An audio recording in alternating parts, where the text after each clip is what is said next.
हिमाचल प्रदेश की राजधानी शिमला में संजौली में अवैध मस्जिद को लेकर खूब बवाल मचा। हिंदू संघर्ष समिति ने आंदोलन किया। अब माननीय उच्च न्यायालय से फैसला आया है कि 29 दिसंबर तक इसके जो 3 मंजिलें अवैध हैं उन्हें तोड़ दिया जाना चाहिए। लेकिन अब हिंदू संघर्ष समिति को वापस निगम आयुक्त कोर्ट में ये तय करने के लिए आना पड़ा है, ये बात करने के लिए आना पड़ा है कि आखिरकार कब इसे तोड़ा जाएगा, और एक ज्ञापन दिया गया है कि इसका स्टेटस रिपोर्ट मंगवाई जाए और कब तक इसे डिमोलिश किया जाएगा इसको लेकर बताया जाए। अभी बातचीत करने के लिए हमारे साथ हिंदू संघर्ष समिति के सदस्य यहाँ पर मौजूद हैं। सबसे पहले बात करेंगे मदन जी से। मदन जी, पहले आंदोलन किया, फिर हिंदू संगठनों पर लाठीचार्ज हुआ, उसके बाद आपने एक आमरण अनशन किया, उसके बाद अब जाकर जब न्यायालय से फैसला आया है तब भी आपको क्या लगता है, लेट लतीफी की जा रही है स्ट्रक्चर को तोड़ने के लिए? बिल्कुल। सबसे पहले तो मैं कहना चाहूंगा कि हम लोग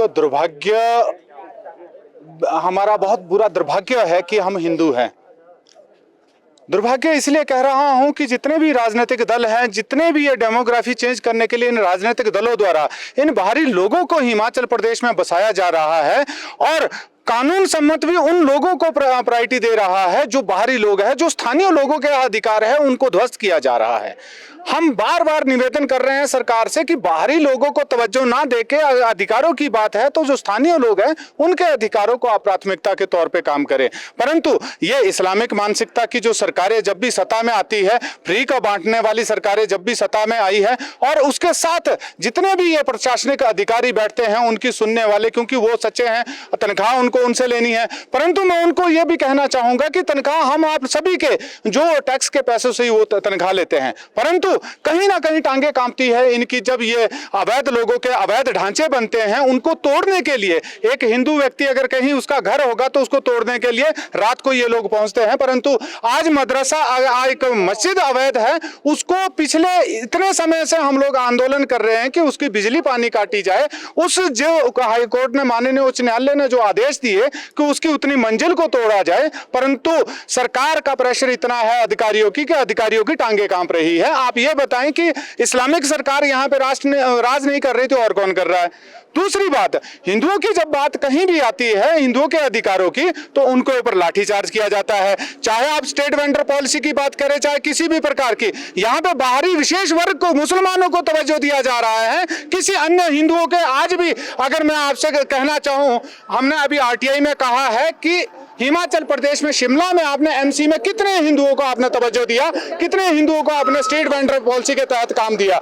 एक भी व्यक्ति, लगभग 4 से 5 व्यक्ति है हिमाचल में स्टेट वेंडर पॉलिसी में जो हिंदुओं को, बाकी 700 से 800 व्यक्ति बाहरी लोग हैं, मुसलमान है। कौन लोग है?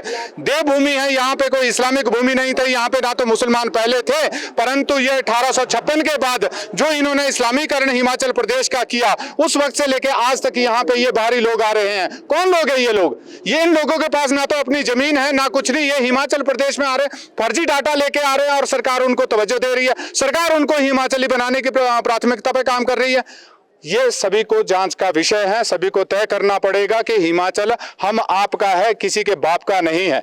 विजय जी, आप भी कमिश्नर साहब से मिले हैं आज, क्या आश्वासन मिला है? उन्होंने कहा है कि तोड़ देंगे, क्या अभी भी इसमें जो है लेट लतीफी आपको लग रहा है कि होगी प्रशासन की तरफ से? देखिए, नगर निगम आयुक्त का इस पे कहना था कि जब गेंद उनके कोर्ट में जाएगी तो उस पर कार्रवाई करेंगे। अभी 29 दिसंबर तक जो है गेंद वक्फ बोर्ड और मस्जिद कमेटी के पाले में है, और हमारा आज नगर निगम आयुक्त को ज्ञापन देने का आशय यह था कि माननीय उच्च न्यायालय के आदेश के बाद आज 12 दिन बीत गए, 13 दिन बीत गए, वहां पर 1 इंच भी मंजिल को तोड़ा नहीं गया, और इतने ही दिन शेष बचते हैं, तो हमें मस्जिद कमेटी और वक्फ बोर्ड से कोई अपेक्षा नहीं है कि वो इतनी जल्दी इसको तोड़ेंगे। तो जाहिर है वो टाल मटोल का रवैया अपना रहे हैं, जिस पे हम माननीय हाई कोर्ट ने स्पेशल तौर पे कह लिया कि कोई बहानेबाजी इस पे नहीं चलेगी। तो हमने नगर निगम आयुक्त से यह आग्रह किया कि आप इसमें इमीडिएट स्टेटस रिपोर्ट मंगवाएं और ये तय करें कि वहां पे क्या हो रहा है, क्या उनकी कार्य योजना है। यदि 29 दिसंबर तक वो नहीं टूटता है तो 30 दिसंबर से नगर निगम हमें वहां पे फील्ड में उस चीज को तोड़ता हुआ नजर आना चाहिए। और अगर नगर निगम भी अक्षम है तो हिंदू संघर्ष समिति ने स्वयं को प्रस्तुत किया है कि हम निःशुल्क रूप से उस अवैध मस्जिद को तोड़ेंगे। हमने लिखित में भी ये नगर निगम को बता दिया है कि मस्जिद कमेटी के पास पैसे नहीं है, आपके पास लोग नहीं है, तो हिंदू संघर्ष समिति के पास लोगों की कमी नहीं है, हम निःशुल्क श्रमदान करके उसको तोड़ने के लिए तैयार है, परंतु इसमें ढील और कोताही बिल्कुल बर्दाश्त नहीं की जाएगी। कुछ महिलाएं भी हैं यहाँ पर हमारे साथ। आपको क्या लगता है, मुद्दा जहाँ से ये शुरू हुआ था कि बाहरी लोग हिमाचल प्रदेश की राजधानी शिमला में आ रहे हैं, उनकी पहचान को लेकर सवाल उठाए गए थे कि उनकी पहचान होनी चाहिए, अवैध रूप से किसी को बसने नहीं दिया जाना चाहिए, क्योंकि महिलाओं के साथ भी कई ऐसी घटनाएं हुई जिसको लेकर ये सवाल उठे थे। आपको लगता है कि उस दिशा में काम हो रहा है? देखिए, ये जो मुद्दा उठाया था ये आम आदमी ने मुद्दा उठाया था और आज भी इसको उठाने वाले आम लोग ही हैं, जिनका राजनीति से दूर दूर तक कोई लेना देना नहीं है। तो आज हमारा सिर्फ यही कहना है कि बात हिंदू मुस्लिम की नहीं है, बात है अनऑथोराइज्ड मस्जिद को इस तरह से हिंदू लोगों को डराने के लिए क्यों बीच संजौली में रखा जा रहा है। जब आपको पता है कि वो मस्जिद टूटनी चाहिए तो आप उसको क्यों नहीं तोड़ रहे हैं? आप किसका इंतजार कर रहे हैं? आज आप वक्फ बोर्ड को लेकर आए हैं, कभी आप वक्फ बोर्ड को हरा देते हैं। आप क्या खेल रही, कैसी कहानियां खेल रहे हैं आप?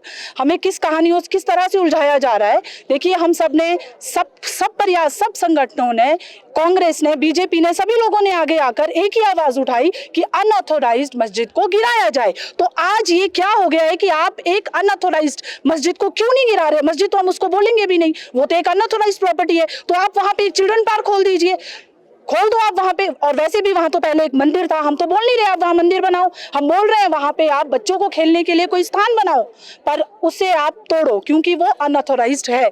जब कल सब एक थे तो आज क्या हो गया सबको?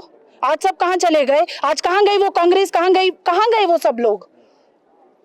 आज इसमें आम आदमी, कल भी आम आदमी खड़ा था, आज भी आम आदमी खड़ा है और इसमें कोई रोटियां नहीं सेक रहा है। सिर्फ एक ही चीज कह रहे हैं कि इस मस्जिद को तोड़ा जाए। मदन जी, इसमें एक बात और निकल कर आई, जो कहा जा रहा है कि आप इसमें राजनीतिक लाभ लेना चाहते हैं, इसलिए आप इसे बेवजह तूल दे रहे हैं। देखिए, हम बेवजह तूल नहीं दे रहे, हम अपने बच्चों के भविष्य की चिंता कर रहे हैं, क्योंकि हमने मुर्शिदाबाद देखा है, हमने 1990 में जम्मू और कश्मीर भी देखा है, हमने वो चीख भी देखी है, हमने वो चावल भी देखे हैं जो खून से लथपथ लाशों से हमारी माताओं बहनों को खिलाए जा रहे हैं। अब मैं एक चीज आप सभी के ध्यान में लाना चाहूंगा कि हमारा झगड़ा किसी दूसरे धर्म से तो है नहीं, ना होता कभी।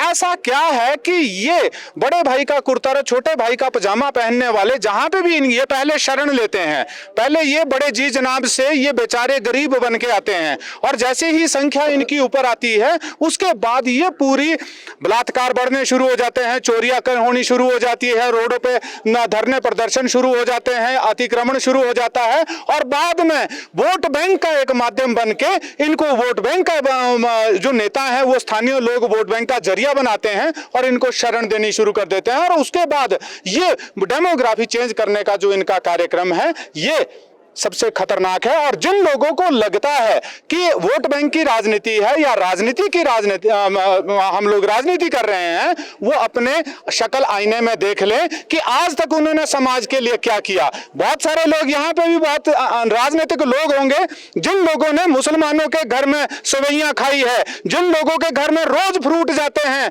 जिन लोगों के फ्री में कपड़े सिले जाते हैं, ये मुसलमान उनके कपड़े सिलते हैं। परंतु उनसे पूछना कि जब मेरे मनोहर की हत्या गई थी, मनोहर के 8 टुकड़े किए गए थे, क्या वो नेता वहां पे गए थे? जो वो उनसे उन लोगों से जरूर पूछना कि जब मेरी एक छोटी बहन के साथ बलात्कार होता है तो क्या उसके घर जाते हैं? क्या उसकी अस्मिता को बराबर उसके बराबर ला सकते हैं? ये नहीं। इन लोगों को सिर्फ वोट खेलना है। ये लोग चाहे कांग्रेस है चाहे बीजेपी है, मैं सीधी सी बात कहना चाहूंगा, इन्हें वोट से मतलब है, चाहे वोट हिंदू दे या मुसलमान, इन्हें से किसी को कोई मतलब नहीं है कि दर्द किसको हो रहा है। परंतु हमारा आज भी बात है, हम किसी मुसलमान के गलत नहीं कह रहे हैं, हम कह रहे हैं कि जो स्थानीय मुसलमान हैं वो जो यहाँ पे पहले से रह रहे हैं उनसे कोई आपत्ति नहीं है। परंतु ये जो उत्तर प्रदेश से ये जो बड़े भाई का छोटे भाई का कुर्ता पजामा पहन के जो लोग आए हैं और बार बार अतिक्रमण कर रहे हैं, बदतमीजी करते हैं, मेरी बहनों को जब सड़कों से चलती है तरह तरह के इशारे करते हैं, हम उनसे निवेदन कर रहे हैं कि समय रहते, सरकार से भी निवेदन कर रहे हैं कि समय रहते इनको वापस भेजिए। परंतु कल को अगर हिमाचल प्रदेश का माहौल खराब होता है उसकी जिम्मेवारी सरकार होगी, ये कोर्ट होगा। तो ये हिंदू संघर्ष समिति के लोग हैं जो आज उपायुक्त कार्यालय में मिले हैं। 29 दिसंबर का जो समय दिया गया है उस समय से पहले इसे तोड़ना शुरू कर दिया जाए। अगर नहीं तोड़ना शुरू किया जाता है तो नगर निगम खुद मौके पर जाए। कोई तोड़ने में दिक्कत आती है, श्रम चाहिए, तो हिंदू संघर्ष समिति के लोग उसमें श्रम दान देने के लिए भी तैयार हैं। दैनिक सवेरा टीवी के लिए शिमला से कैमरामैन डीसी भारद्वाज के साथ गजेंद्र शर्मा।